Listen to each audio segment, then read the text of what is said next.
Okay, the next one I've chosen to show you is another trig integration with limits, but it's a little bit more tricky because we have a missing limit. So let's see what happens here.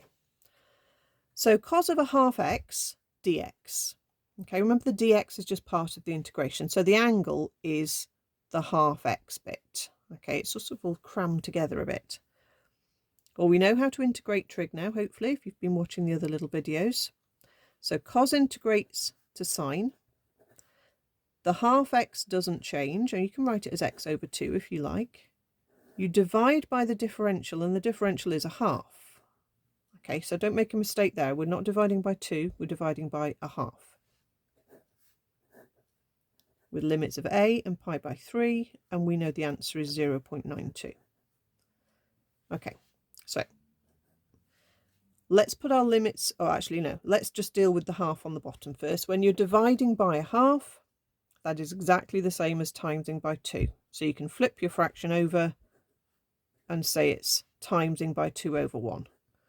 Or you can just work out 1 divided by a half and it will tell you 2. Okay, so already that looks a little bit nicer. It's nicer to put limits in when you've tidied it up as far as you can to start with, I think. Okay, so we're going to put the top limit in and we'll get 2 sine of a half a. And then we put the lower limit in and we get 2 sine of a half of pi by 3. And a half of pi by 3 would be pi by 6. You can do that in the calculator if you need to. So the 0.92 is the answer. We're just waiting for that a minute. We'll get to that shortly. So we can work this out next. Okay. So 2 sine of pi by 6. I'm still in radians. Make sure we're in radians for these questions.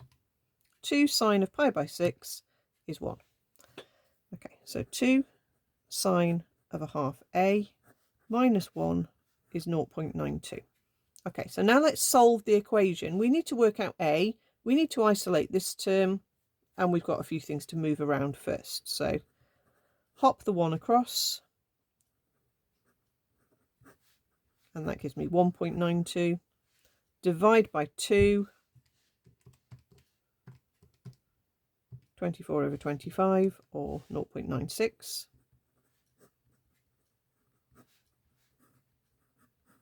Okay, so the next step to undo is to move the sine across. So we do inverse sine, 0.96, okay, in radians. So inverse sine 0.96 gives me 1.287, and then we can double that answer. Give my answer to correct to 3 decimal places, 2.574. Okay, and if you really wanted to check you were right, again, you could use the integration button.